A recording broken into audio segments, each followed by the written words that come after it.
காலகட்டத்தில் கலைஞர் ஆற்றிய அந்த உரை மிகவும் முக்கியமானது. அந்த உரையினுடைய இறுதியிலே கலைஞர் ஒரு முக்கியமான மேற்கோளை சொல்லி முடிக்கிறார். அதை இன்றைக்கும் சுட்டிக்காட்ட வேண்டிய தேவை இருக்கிறது.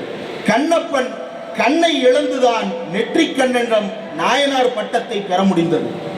காரைக்கால் அம்மையார் தன்னுடைய அழகு மேனியை பேய் உருவமாக்கி எலும்பும் தோளுமாகி தலைகீழாக நடந்த பிறகுதான் அப்பனை நோக்கி கூப்பிட்ட பிறகு வந்தேன் அம்மையே என்று பரமசிவன் வந்தார். சீராளனை தன்னுடைய மகனை கறி சமைத்து சிவனுக்கு விருந்து வைத்த பிறகுதான் சிறு தொண்டனுக்கு பக்தன் என்கின்ற பதக்கம் மாட்டப்பட்டது. காரணம், இவர்களெல்லாம் தாழ்ந்த ஜாதிக்காரர்கள். அதே நேரத்தில் மாபாதக செயல்களை செய்தவர்கள், தந்தையை கொன்றவர்கள். உயர் ஜாதிக்காரராக இருந்தால் வருகிறாயா இறைவா என்று கேட்டவுடன் வந்தேன் வரம் தந்தேன் என்று பரமசிவன் வந்து நிற்கிறான் என்றுதான் புராண கதைகள் எல்லாம் எழுதப்பட்டிருக்கிறது. இதில் நாம் எதை எடுத்துக்கொள்ள போகிறோம் என்று கலைஞர் முக்கியமான ஒரு கேள்வியை முன்வைக்கிறார். ஏன் இந்த கேள்வியை முன்வைக்க வேண்டி இருக்கிறது? ஒரு கலை இலக்கிய மேடையிலே எதற்காக நாத்திக கருத்தை பேச வேண்டி இருக்கிறது?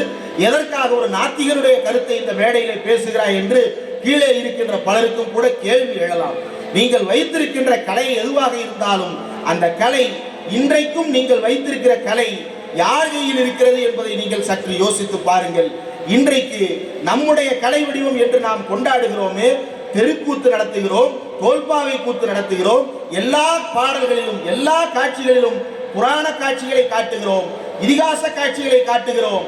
ஆனால் அந்த புராணத்தை எழுதியவர்கள் என்ன செய்து கொண்டிருக்கிறார்கள்?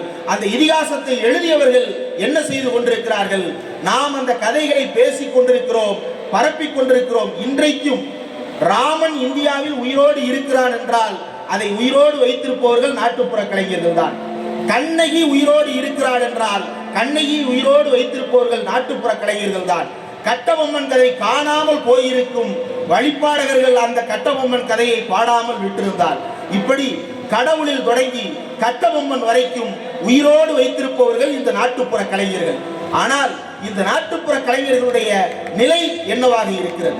இந்த நாட்டுப்புற கலைஞர்களுடைய நிலை சினிமாவிலே என்னவாக இருக்கிறது? இந்த நாட்டுப்புற கலைஞர்களுடைய நிலை இந்திய தேசிய அரசியலிலே என்னவாக இருக்கிறது என்பதை யோசித்து பார்க்க வேண்டும். அந்த யோசனை இல்லாமல் போனால் நாம் என்ன செய்து கொண்டிருக்கிறோம் என்பதை நாமே மறந்து போய்விடுவோம் என்று நாம் அவ்வப்போது நினைத்து பார்த்துக் கொள்ள வேண்டும்.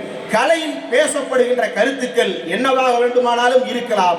ஆனால் அந்த கலை மிகவும் முக்கியமானது என்பதுதான் அனைவருடைய கருத்தும். ஆனால் இன்றைய காலகட்டம் இந்தியாவில் என்னவாக இருக்கிறது என்பதை சற்று யோசித்து பார்த்தால் நாம் இன்னும் பல்வேறு மாற்றங்களை நமக்குள் செய்து கொள்ள வேண்டுமோ என்கின்ற யோசனையை நமக்குள்ளே எடுத்துக்கொள்ள வேண்டும். உதாரணத்திற்கு நான் மதுரையில் இருந்து வருகிறேன். மதுரை என்று சொன்ன உடனேயே எல்லோருக்கும் உடனே நினைவுக்கு வருவது கள்ளழகர் திருவிழா. மதுரையில் நடைபெற்று சித்திரை மாதம் நடைபெறுகின்ற மதுரை திருவிழா. அந்த திருவிழா என்றாலே சாதி மதம் கடந்து, சாதி கடந்து மட்டுமல்ல மதம் கடந்து மதுரையில் மக்கள் திரளுவார்கள். மீனாட்சி அம்மன் கோவிலுக்கும் கள்ளழகர் கோவிலுக்கும் வழியெங்கும் திருக்கண் வைத்து காத்திருப்பார்கள்.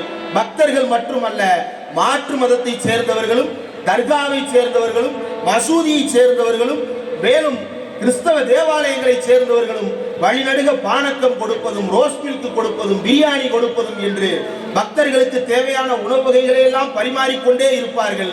பக்தர்கள் சென்று கடவுளை வணங்கிக் கொண்டே இருப்பார்கள். அப்படிப்பட்ட ஒரு நகரம் மதுரை மாநகரம்.